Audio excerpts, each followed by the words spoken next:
the devil on my shoulders going, hey, this thing's too damn quiet. Hey, you ready?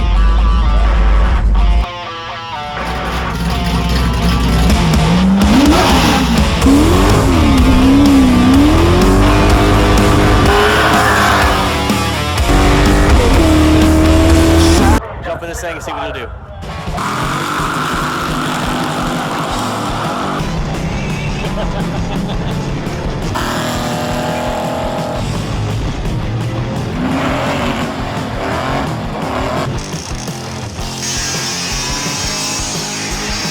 Ready to rock this, bro? Oh, hell yeah.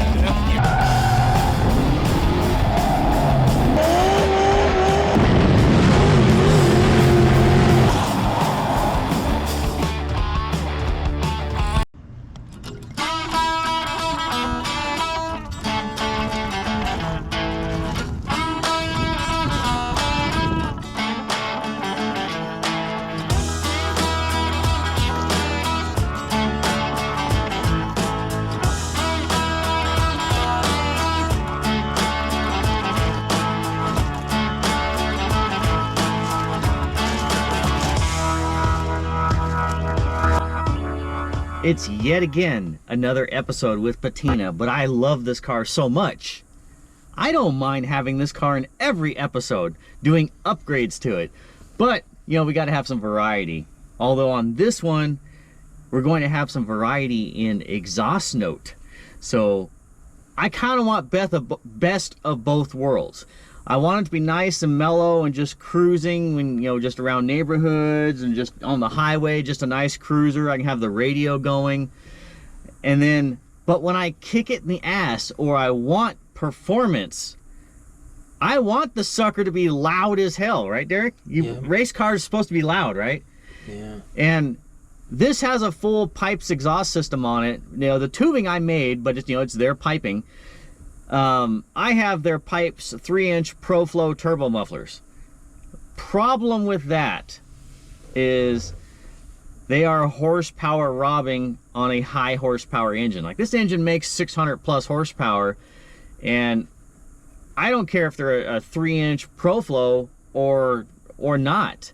When you have to change the direction of the exhaust flow 180 degrees twice for the exhaust to go through the muffler, it's very restrictive.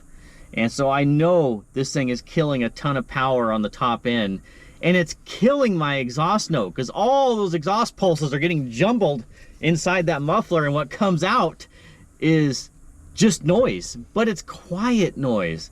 Like when we were out racing around, you know, on the parking lot from the last episode, the tires were just as loud as the exhaust, right?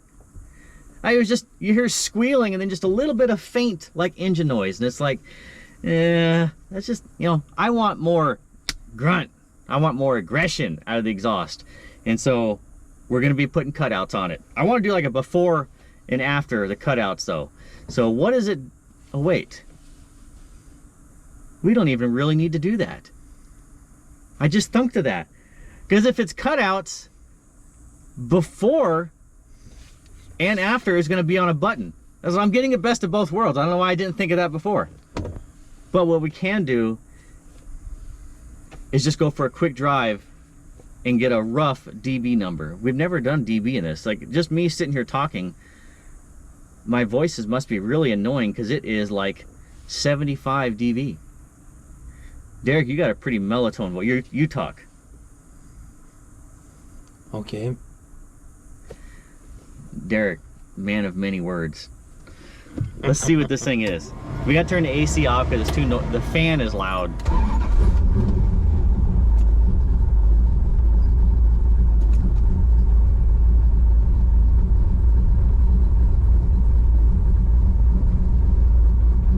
Let me roll up my window.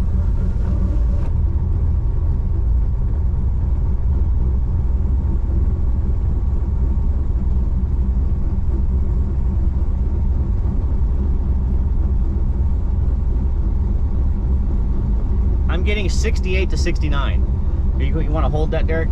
Yeah. That's your job. Yeah, I don't want to be in this car very long without the AC going. It's 106 degrees right now, and we got the windows up. Oh, it's stupid exhaust leak. We have to fix that too. I got new header gaskets for that.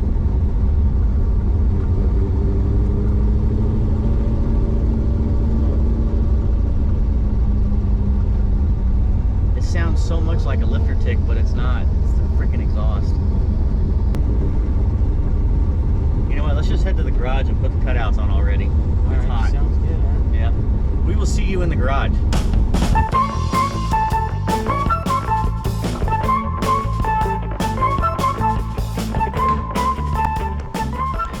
Yes, I'm actually really looking forward to this. I want the best of both worlds. I want it to be loud when I kick it in the ass, or just sound rowdy rolling through the pits, the car show, parking lot, whatever, when I want it to. But then when I'm on a cruise or a road trip or whatever, you know, you want your tunes going, and you don't want to have stuff shit in your ears just, you know, to not have a migraine getting where you're going. Smurf had really loud exhaust, and on road trips, oh dude, like around town it was great because you're never really driving it long enough for it to like really hit you. But when you're on a 5-6 hour road trip and you're at 3 to 3,100 RPMs for hours on end, it just eats at you. But I am missing that in this car. I want it louder. But I'm gonna do it a little bit differently. Most guys put their cutouts behind the collectors. No, I want mine behind the X pipes. I want that loud, screeching, like just wants to rip your eardrums off RPM noisage. And so that's what I'm going to do. We're gonna get it jacked up in the air. Derek's gonna help me out, and we should be able to knock this out pretty quick. What's probably gonna take longer is the wiring, and there's really not much wiring to start with. Of course, you know, when I do see wiring, it's like, but that's simple enough. Looking forward to this one. Ready, Derek? Yeah. Let's get her up in the air.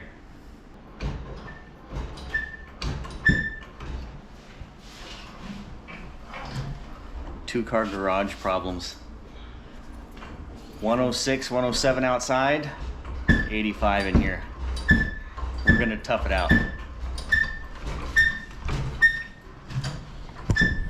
So while Derek's jacking up the car, I have plenty of time because he's doing like, what, 1-inch stroke at a time. I'm going to go ahead and mark out. So this is going to be after the cutouts. Before the cutout is going to be this. I want it to go into the 45 of the X pipe on the back side, which let me show you.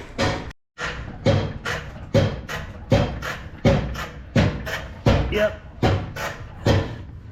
So we got the collectors, goes around the transmission, and then goes into that beautiful X pipe right there. I want my cutouts to be right here, right at the 45 of exhaust flow. So I'm gonna cut it in right there. That should hopefully direct enough exhaust flow through the cutout. And then I'll either put turn downs on it, or I'll kind of do a 45 down and out. So it's to be determined, but that's gonna go right there. X marks the spot. Here's the collector piece I'm going to use for the cutouts. It is PRV10S, S for stainless, because it's got to look pretty. When stainless gets all hot, it gets all like gold tinted and cool looking. So, but I'm gonna get this under the car and kind of eyeball how I need to cut this to make it match up to that X pipe. And then I might not even hole saw anything. I might just get this fitted to the side of the X pipe, draw a line around it, and then just cut that opening out. I think that sounds like a more smarter idea. Actually, I just realized something. Because I made this X pipe, there's my cut line and my cut line, and that's perfect 90 degrees from the radius of the pipe. So I can actually just use this guy and kind of eyeball perpendicular to that cut. And then really, I just need to, because I want to make this guy as short as possible, and also I don't want this to be the lowest part of the car, so clock it so it's like that, And then, and see, and then I can just duplicate this to the other side. I want this to be short. I don't want it to be long. So I'm thinking just like that. And so that looks like lines up there. And where does it touch over here? So I got my pipe kind of eyeball traced out to, I used this, so I just went off of a 45 and kind of traced hopefully what my pipe is going to look like. We'll see. And then if it works out good, I'll just put some tape around it, make a template, and throw it on the next one.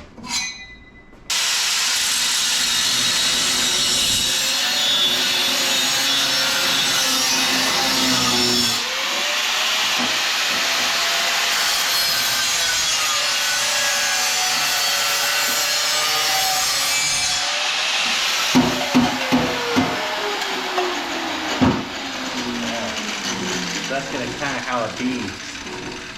To go right on the 45 of that X pipe. So, which I still need to grind out more, which is perfectly fine. I left myself plenty of wiggle room. All right. So the X pipe is right here. That's gonna go right there, and that will give me the boomage that I really want. But see, I want the high RPM boomage. Here, let me see that. Let me get a better view. It's hard because we're not on a lift. You know, it's hard to get that angle of the dangle and the appreciation of what we got going on here. But see, it's going to 45 right out of that X pipe. Man, that is hard to see under the car. Maybe that's a better view. There you go. So yeah, it's gonna 45 right out of that sucker. Burn that thing in like that, and it will be most gooders. Damn, that's badass. All right, I wrapped my first piece in tape so I can try and use it as a template to transfer it over to the second one, because I don't want to spend as long as it took to make the second one as I did the first one. So I'm hoping I can cheat it a little bit here, as long as my idea works. And I can get this tape off without ruining it. Yes. And I marked it. So that line right there is where it needs to line up on this one right here. So I'm going to attempt. See, it has to be 180 from the other side. I can't take one side and flip it to the other, because if I do that, this won't be on the bottom. So do I flip this backwards? Is that how I do this? Let me see. It needs to mimic that one. Ah, okay, yeah, that's how I do it. So I just flip the tape inside out. Winning. All right, I'm gonna go ahead and mark this up and get it cut out. Ah, that saved me so much time. Look at that. Oh yeah, fits like a glove. Even better than the ones I have. Mine's got holes in them. But these are both equally trimmed, and I have it to where the bottom sides meet the ground, so that way I have more ground clearance. Because no buenos, buenos. It's hard to tell if it's level or not, but that looks good enough to me.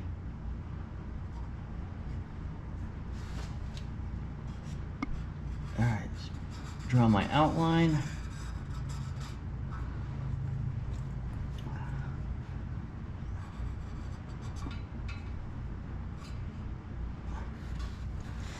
All right, I'm gonna go ahead and finish doing this, and then we're gonna have to drop the exhaust down a little bit so I can cut these outlines out. Oh crap, I just moved it. Oh well, at least I got some of the outlines so I can match it up. Now's a good time to go ahead and replace the header gaskets, since we got the collectors undone. And right there was a leak, probably hard to see on camera, but there's a black mark on the cylinder head right there, and there's one right there. And then we go over to the other side. And there's more black exhaust. So really annoying, sounds like a lifter tick. Going to go ahead and put some Renflex in there and fix that issue too. Yeah, sometimes these copper header gaskets work if you've got like a really nice machined flat surface on the flange, which most of the time you do. But over time, used headers on and off, you know, they start to get a little wonky, and then you start to get this. I've had really good luck with these Rimflex header gaskets and collector gaskets. These have more squish to them. They're obviously thicker, and they're kind of a pain in the butt to get in when you know, because they don't have the slots where you can just slip it in, and it's thinner. But with that additional squish, it usually seals it up pretty good. I haven't, of course, the only time I've used these on a turbo car, it did blow it out. So, I don't know. Maybe the bolts came loose. I don't know. But, I'm gonna go ahead and put the rim flexes in, so then I can get back to installing my cool doohickeys.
Nothing too exciting going on right here. I went ahead and mounted my switch, and this is the cover of the filler panel that goes underneath the steering column. And I was trying to figure out, where am I going to mount this switch? I didn't really feel like drilling holes and having to file a square like this. If the switch would have actually been a round hole switch, which it's not, it's a square, I may have ended up drilling a hole in the dash. But it worked out nicely that to put it right here, because it'll be underneath the steering column, tucked away, and will work out nicely. Plus, if I ever decided to get rid of the switch or whatever for any reason, this little filler panel here is easily replaceable, and no holes to fill in the dash. So, perfect solution. I can almost already hear the shrieking of these cutouts. So what I've got here is a piece of universal bend tubing. It's the PVM 301 18-30, so 3-inch universal tubing. And what I'm going to be doing with this guy is I want these 245 pieces here. So I use a hose clamp to draw my lines all the way around the pipe. And the reason I want those 245s is that's what's going to be after the cutouts, just to kind of direct the exhaust flow a little bit rearward, kind of like just a little bit rearward. And also, I think it might kind of protect the butterfly a little. That's my plan, and I'm sticking with it.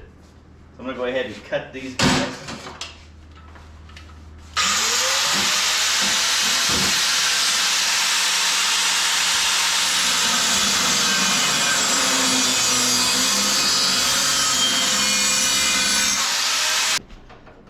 So I've already got one mocked up. So I got just a little 45, and I've got their flange kit here, which is HVF 13S. Did I say it right? Yeah, I did. Wow, I actually remembered that. And so instead of clocking it, just aiming the exhaust flow directly backwards, I'm actually going to kind of aim it downhill, away from the floor and back. So I've already stuck this piece under the car and mocked it up. I drew my line there. Now I just need to TIG weld this together, but my helmet batteries are completely dead. I actually kind of welded the flanges on semi-blind because the screen wouldn't darken, so I just had to close my eyes. So that could have turned out better. But when TIG welding, yeah, I need batteries. So I'm gonna go ahead and cut this second one open. and I'm going to mock this one up so I get the exact same angle of the dangle. So the actual cutouts, they're slotted to where I can rotate them. You know, I got pretty decent amount of adjustability there, but the cutout flange is not slotted. So I just need to make sure that I get the proper turn down that I want. And I don't want, actually let me turn that guy around. There we go. So I want it to go back and down away from the floor.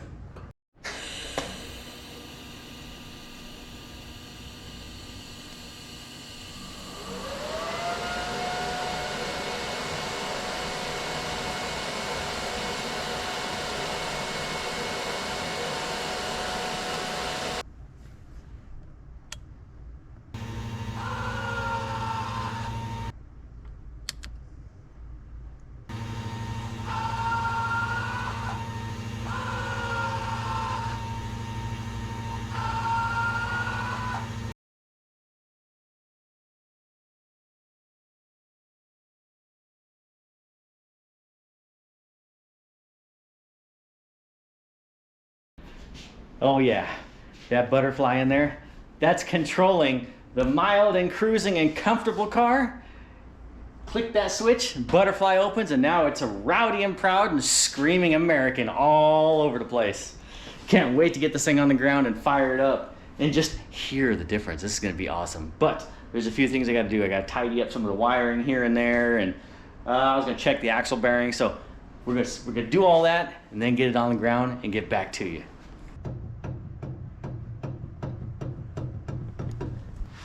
That slight clunking that you're hearing, that's the play in the axle going forward and back, and it's actually the bearings, actually, the roller taper bearings. Now, normally with Willwood brakes, you will not see axles with taper bearings. We modified these axles to keep the taper bearings because after burning up several sets of those ball bearings, I decided I'm no longer gonna have those in my life. So I got rid of those in this car. We modified it so that way we could use the factor roller taper bearings. And I've got a drift brake and my standard rear brake pedal. Well, standard rear caliper. So you can see the drift brake has much larger pistons than the actual rear brake. That's got little itty bitty baby pistons because you typically do not want a lot of rear brake. But when for your drift handle, you want shit tons of rear brake. I can tell you right now, that drift handle, you pull up on that drift handle with your pinky and it wants to lock those rear tires up. The now, problem is that play that's in there, that noise you're hearing. Well, as that rotor is moving back and forth because of the play in the bearing, it's actually pushing the pads in and out of the, actually it's pushing the pads in the caliper.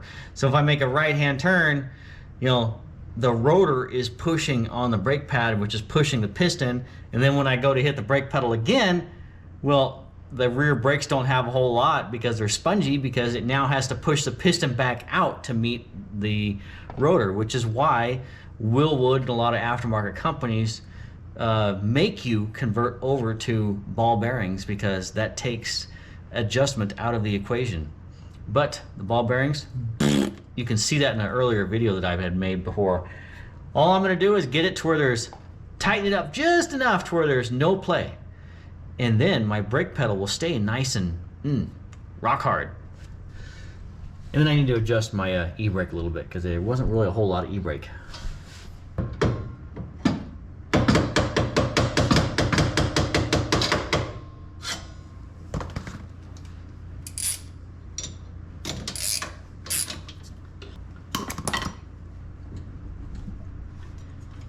I've actually gotten several messages to inform people on my cooling system and my bump spring setup.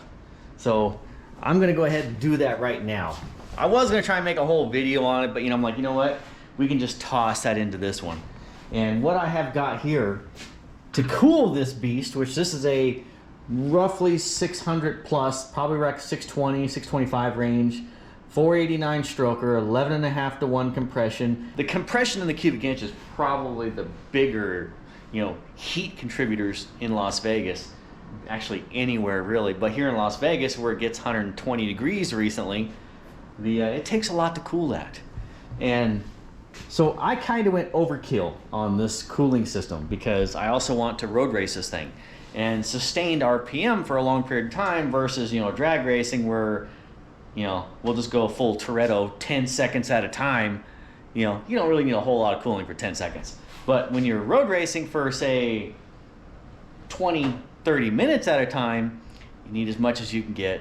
And so I added a couple extra coolers just for shits and giggles, hoping it would help. Even if it only gave me 10% better cooling, I will take that 10% versus not having it.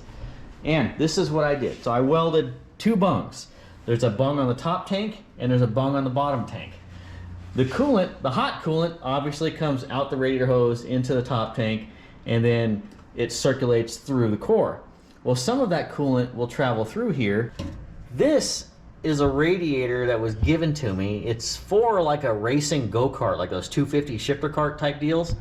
And there's that same hose, goes into the cooler. This is where the cold coolant comes out. You got a big fan on there to cool that. And that travels down through here to the bottom tank. I'm gonna put this up, make this a hard line, but you know, just to get this thing running, driving, we just used rubber hose for now.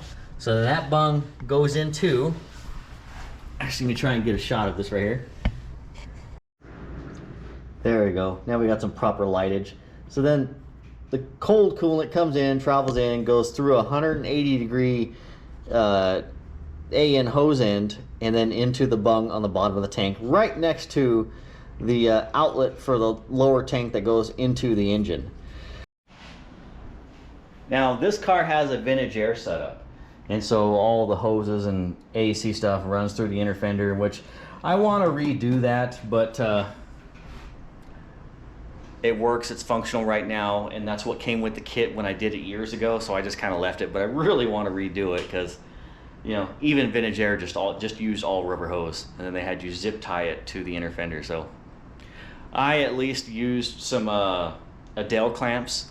But anyways, so the cooler that's in this fender, it's pretty simple. What I did is we got our out and our in that go through the inner fender like the kit showed. So we got our out and our in, and what I had done is, so the out, this side goes to the heater core. This side goes to the little cooler that's in the fender. That's actually that's like a medium size oil cooler, and it has a fan on it. But see, I did the outlet and the inlet in direction of flow. So that goes up and then it splits. So that hot coolant splits one heater core, and when the heater core is not being used, all the coolant goes through that one. So then the cold side comes out, and then it Y's back into the heater core hoses. And same thing, the cold side of the heater core comes in here, but when the heater core is shut off, there's no flow on this side, only that side. And then it goes back in, back out the inner fender, or cold side of the water pump. Now in the last video I posted on this car, I didn't really go in depth on the whole bump spring setup, so people were asking about it. So I'll just include that in this video as well. This is actually a 450 pound, 2 1/4 inch bump spring. And then this is a bump cup. All this stuff was purchased by RE Suspension. This is a Swift bump cup, and that's 450 pound, I believe, Swift spring. Now, what I did is the top of part of the spring is kind of held in place by the shock's original rubber bushing up there. So that holds the spring in place, and then that's the bump spring cup. And then this guy right here, this is an additional bump rubber, bump donut, whatever you want to call it. It's a 5/8 inside diameter, so it'll fit over the shock. Now this is I think it's a RSW is what they call it. That's the brand name of it. But it's their black compound. There's a durometer rating, and this is more like the medium size. It's a light medium bump rubber. And I have this just to act as an additional damper for the spring. Now if I need to put say the car's diving too hard, or I want to load one tire more than the other, they got packers. And I can shove these packers, what I'll do is I'll put them under my hard durometer, and it just snaps over the shock. And now that will add more spring rate, or it will load this tire sooner than the other one. Or you can do it combined together to limit the suspension travel. And they have them in different thicknesses. Like this is 1/8 inch. They have them all the way down to, you know, the thousandths, you know, like 10, 15, 20,000 size packer. You know, here's an additional different type. This is an aluminum one, and it's, you know, I believe it's 1/4 inch or maybe even a tad thicker than that. It might be 1/4. But again, it's just a packer. That's what it is. It's a shim. That is my bump spring setup. And all this stuff can be purchased from RE Suspension. So it's resuspension.com, I believe. None of this is sponsored, or it's just, you know. And I started off with a 650 pound spring, and then I dropped it down to a 450. And once I hit the road course, if I want more spring, I can put the 650s back in, or 550s, or even 350s. I'm gonna buy some more springs just to test with. And then, you know, I also have packers. So there's a lot of fine tuning I can do on the suspension with those bump springs versus torsion bars. Torsion bars, you can adjust the ride height. That's it. You know, you have your spring rate that you're stuck with, and it's kind of a pain in the ass to change torsion bars versus just changing these bump springs. I can pull these things in and out real easy. All I do is undo the nut on top of the shock, push the shock shaft down. I can pull the spring off, put another one on, push shock shaft back up, done. So I can change a bump spring in probably 1/10 of the time it takes to change a torsion bar, and with less tools. Lots of fine tunage, and it's really fun when you get into tuning these cars on the road course. All right, I just got input. Ooh, it rolls. Forgot I adjusted the e-brake. Let's see if that, okay, e-brake works. All right, so that adjusting I did worked out good, but I'm more eager to see what this thing sounds like. Hopefully, now, I've heard from people that have done not this kit, but others, and they said it kind of made like a exhaust leak sound, yeah, when the butterflies was closed. But I'm hoping that was just kind of like not a very good tight seal on the butterfly, like maybe just poorly machined. You know, maybe it was one of those Amazon kits. So I'm hoping this pipes kit is sealed to perfection until I want it to leak, big leak. So let's see. Is it open? I don't even know if the butterfly's open or closed right now. I guess we'll find out. Ooh.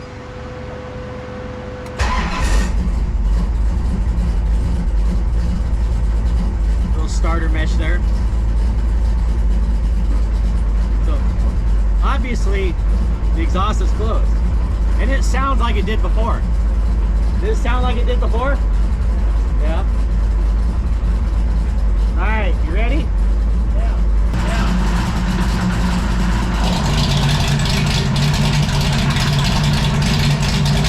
Oh, that sounds nasty.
So I'm in the car with the driver's door open. So, and this is side exit exhaust, so you're gonna hear everything from the side. Now let's crack it open.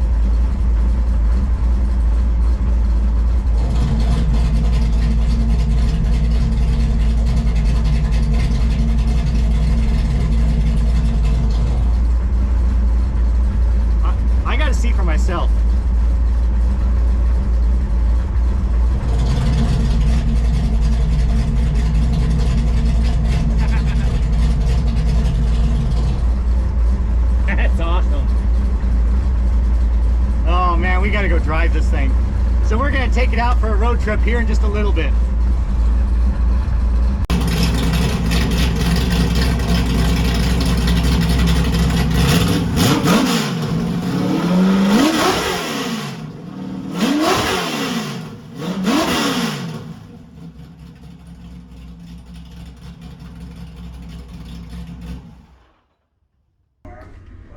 All right, so it's like a couple hours later. It's dark outside. So this is kind of the situation where you would want quieter exhaust. So we're gonna fire this thing up, leave the neighborhood, and hit a spot where we can start doing some drive-bys and see how this sucker sounds. I'm really looking forward to it. See, it's pretty mellow. Turn my lights on, get my dome light so the camera works. Cameras don't work too well in the dark. Ugh.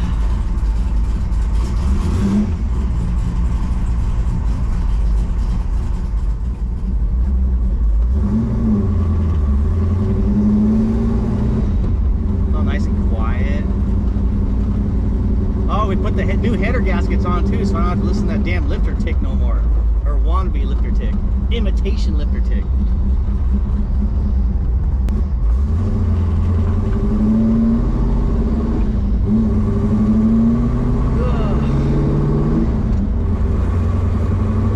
Cruising, let's see.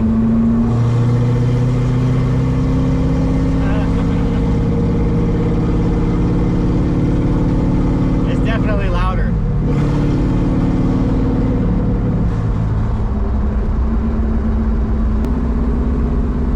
See, but it drives so nice and so quiet. It's actually comfortable in the car.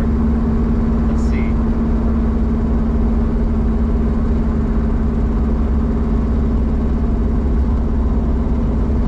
I'm getting 80.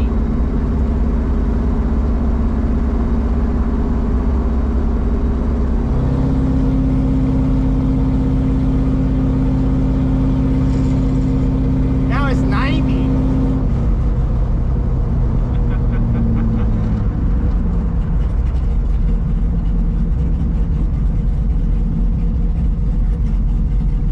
Oh, it sounds so rowdier.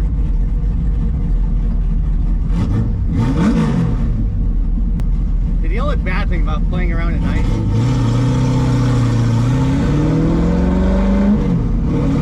is you don't know where the cops are at.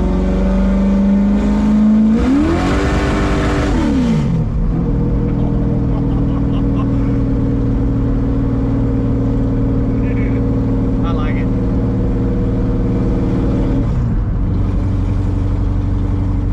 Quiet mode, engage.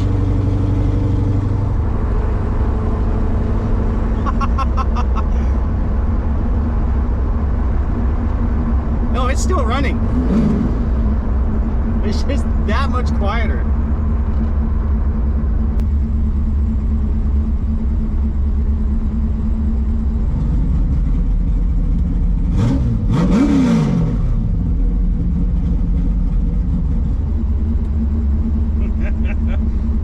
That's so awesome.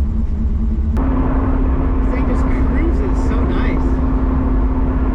It's nice and mellow.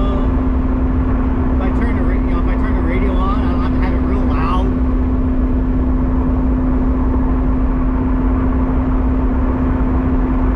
Hey, let's make it louder.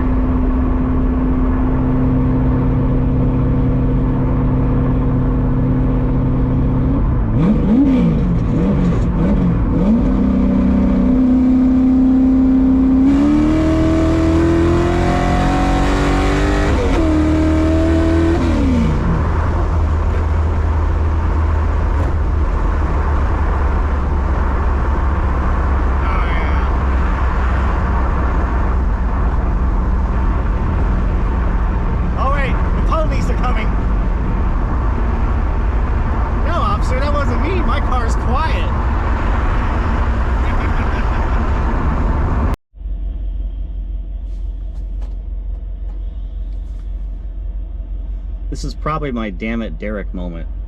I've been sitting here legit 10 minutes already, and we left the house at the same time. It should have been like a 20-minute drive. Derek is just that slow. Hopefully it gets here before I fall asleep.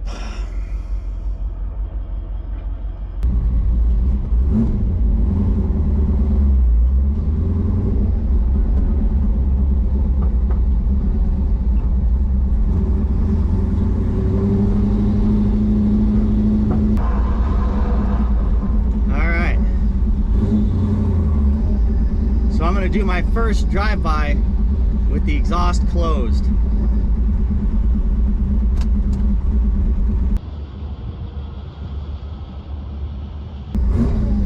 I'm not gonna use a lot of throttle though, because it's just gonna blow the tires off. I'm trying to roll into it.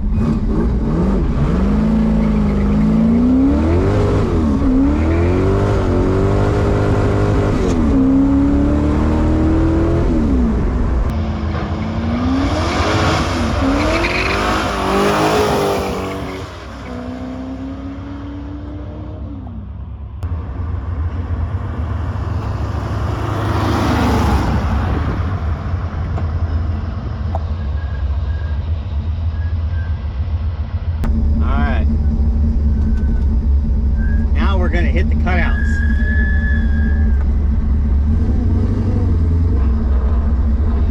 The guy in that train back there is probably like, oh man, this is cool. Alright. I just have to roll into throttle. Anything past 3/4 throttle, just actually half throttle, just blows the tires off. Here we go.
Let's get out of here before the cops show up. Does that look cool? Yeah. All right, let's go. All right. Now to roll away all inconspicuous like.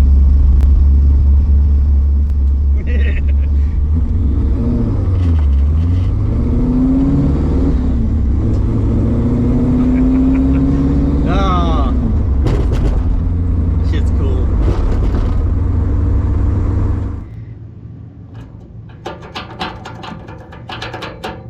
Well, that's not good. Hell, that's even worse.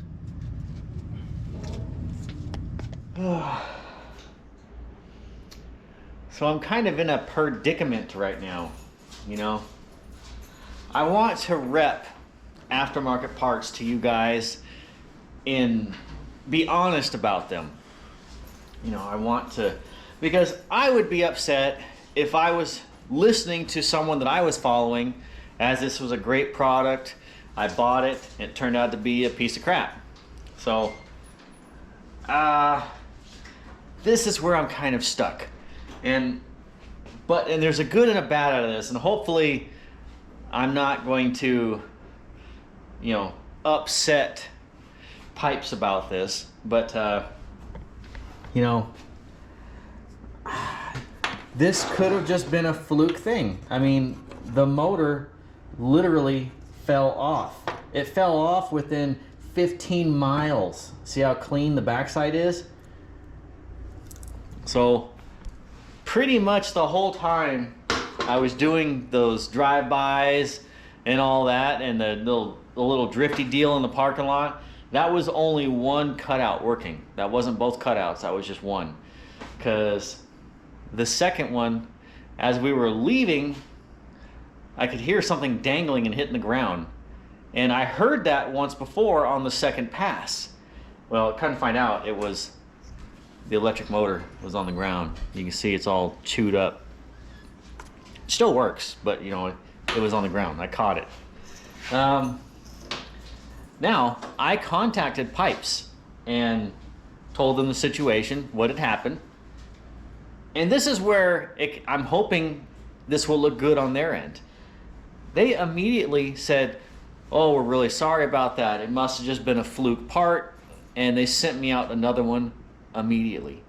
No ifs, ands, or buts, you know, just they sent me out a replacement one immediately. I didn't have to, you know, beg, borrow, steal, try and get one from them. It was, you know, customer service on point. All right. Now, my thought process is, just in case, how can I prevent this from happening again? Now, one thing I don't like is this has tiny, tiny little screws, like number 6 machine screws that was holding this motor to this cutout. I mean, that's it. And I think the reason this failed, especially fast for me, is, you know, it's a rowdy, you know, ground shaking car. The exhaust rattles, everything is going to be making a little bit of wiggling, you know, so those number 6 machine screws, they weren't going to hold on to this. I'm thinking that if I replace those with number 10s, you know, put like some 10-30 seconds on there, I'm going to try and take this one apart and see if I can't drill out those holes bigger. I'm going to try and take the motor apart, drill out the case bigger, and tap it for 10-30 seconds and see if I can make this indestructible. Because, you know, I don't want this to happen again. So, I'm going to see how this thing actually functions. No, that's not a maraca. That's there's screws inside there. I need to get them out. I think the only downfall to this is just going to be those tiny, itty, witty, bitty, teeny, weeny machine screws. They just can't handle the horsepower, Derek. Seriously? That's what's holding the motor on? That's not bigger. That's not much bigger of a screw that holds glasses together. All right, how does this thing go together now? Let me take a picture of how this chingadera goes together. But yeah, look at this. Those are the screws that held the motor. That worked the butterfly. Yeah.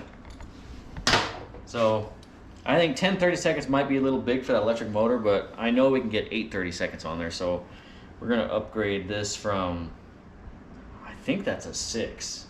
It might even be a 4. I don't know. That's pretty small. So I need to go to the hardware store and go get some screws.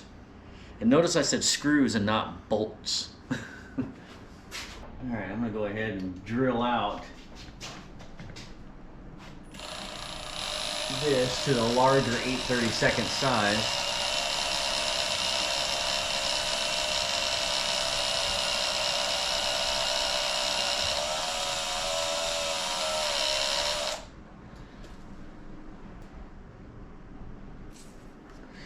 So yeah, I think 10-30 would have been way too big. 8/32 seems to be good enough, and it seems to be about all I'm probably going to be able to squeeze into the case of this motor.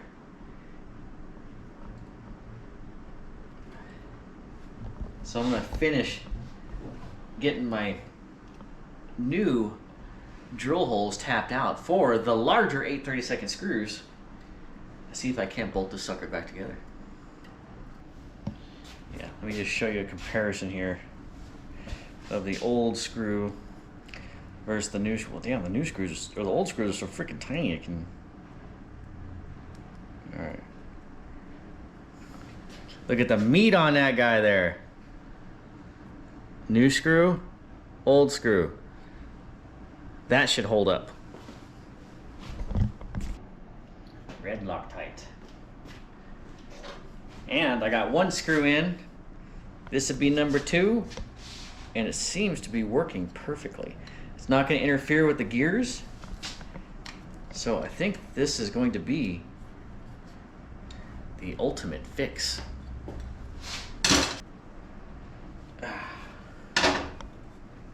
No loosey-goosey no more!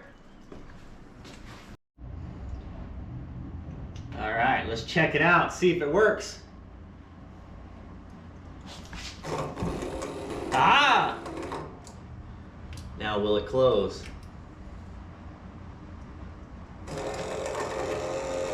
Success! The motor sounds a little chunky though, but I think it's, you know, it's gotten road bashed. It's a little beat up, so as long as it works.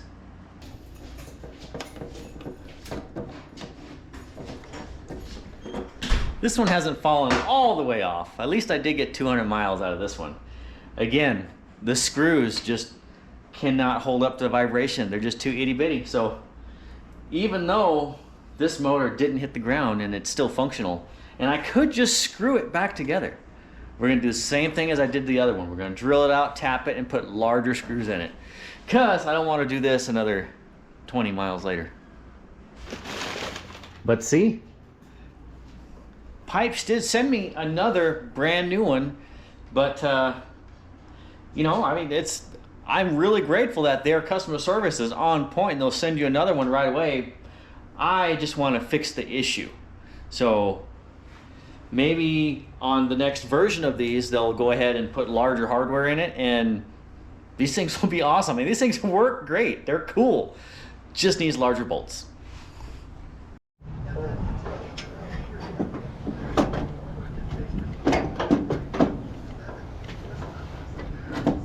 So, yeah, we were going to go out for another drive because we got the cutouts working, but the starter took a shit. So now we're doing that.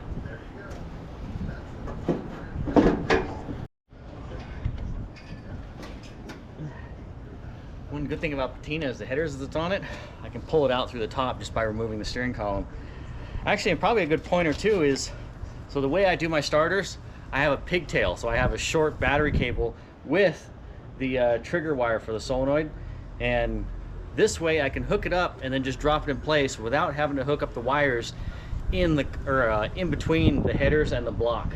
All I got to do is bullet connector and hook it up to my relay.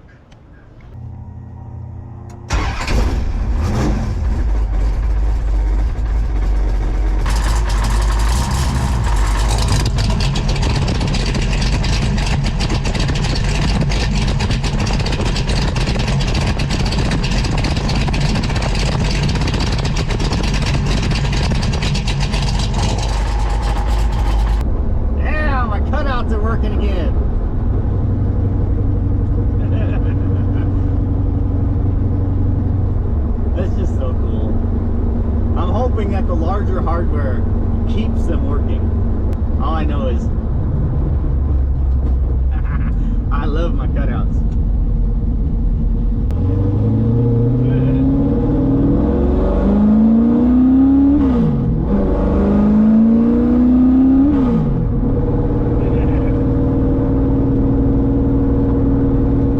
Not double clutching like you should.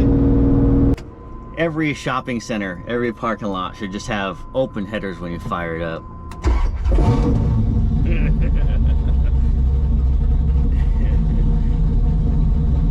Voila!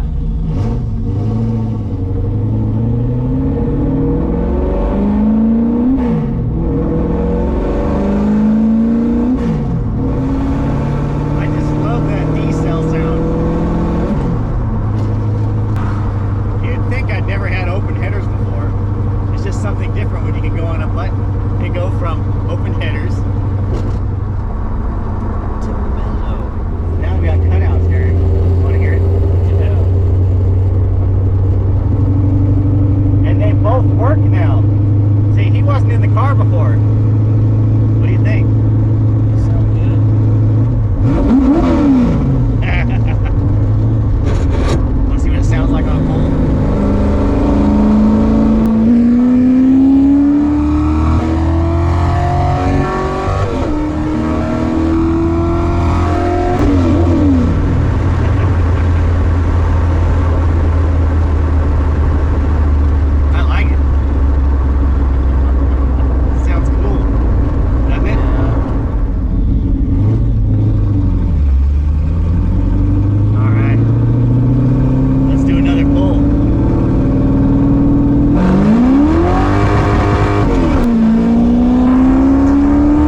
ridiculous hot right now.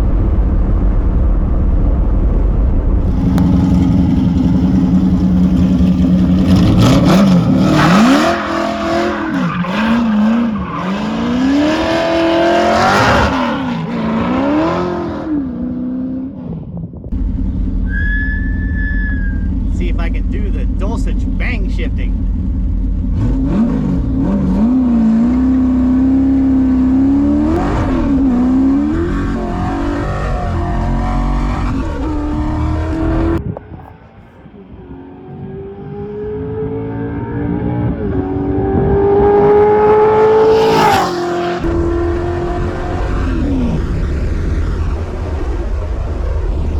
Man, it's starting to cut out.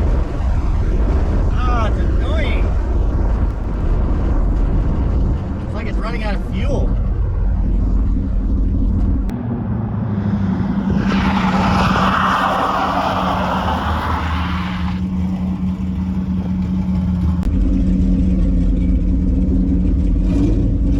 Well, you have no more broken motor, or the motors are falling off.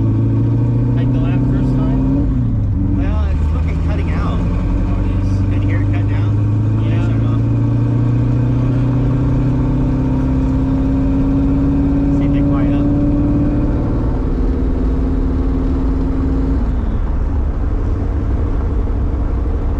Oh, they did quiet up.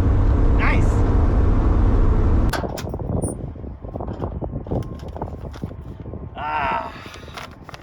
I finally have merchandise that you guys can really help out the channel with.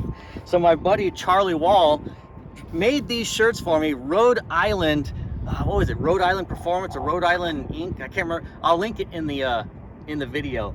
But I finally have a shirt for the channel. Plus, I have koozies, I have decals, and if you check the store periodically, I'm gonna throw up random things that are off of my cars. Like some of the things on there right now are the original hubcaps off of Patina, the original visors off the 71 RT, a Mopar air cleaner, hell, even a piston out of the General Lee that I've done blow it up. So I've got to go ahead and head on to the post office and start shipping this to David Perry. David Perry, I appreciate it. And I've got a whole box. And I've only listed this stuff on Instagram as my store. So now I'm telling you guys now, it's junkerupgarage.com. That is the store that you can go to and find merchandise for this channel. And you can be pretty spiffy and have a Super Beater t-shirt too. So again, junkerup.com, and I'm gonna go ahead and deliver that merch.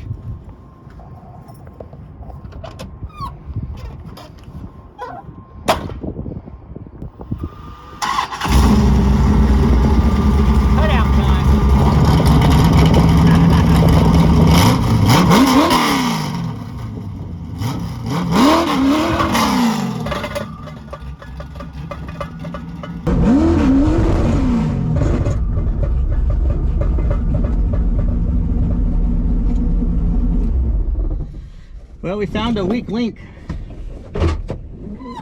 Oh, what was that? Another freaking drive shaft, man. I had this all planned out to where I was going to do like a cool Rockford 180 and flip out and go to the post office, but damn it. Another drive shaft. Well, I'll take care of that for you next time. In the meantime, now we have to find a way home.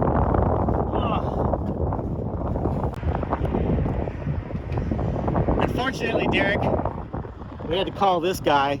Watch this. I know he's going to say something. Like always, a Chevy has to tow the Dodge. See, I knew it. These Jets always break. This Dodge always breaks. So a Chevy's going to come and save the day. It's okay, buddy. It's okay. All right. All right? It has a Chevy drive shaft, though. Oh, is that what it is? Yeah. It doesn't match the VIN. So this is my buddy Velocity Customs. He builds a lot of cool LS stuff. And unfortunately, every time I break, I usually end up at his shop so I can go home and get my trailer. Always save them. Always save them. So I'm going to do it again. A Chevy's going to pull the Dodge again. Again and again. Well, that part won't be on camera. Okay. Oh, my God. Okay, let's do it. Let's go. All right.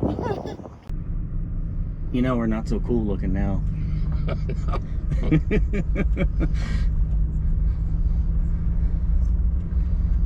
Them cutouts work really good now. uh.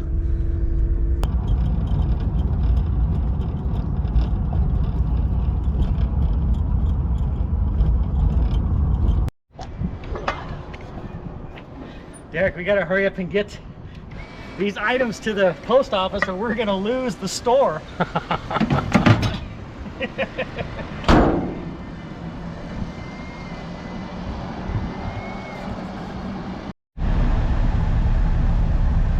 It closes in 3 minutes, Derek. We can make it. We're almost there. Yes! So, I think we made it. Let's see.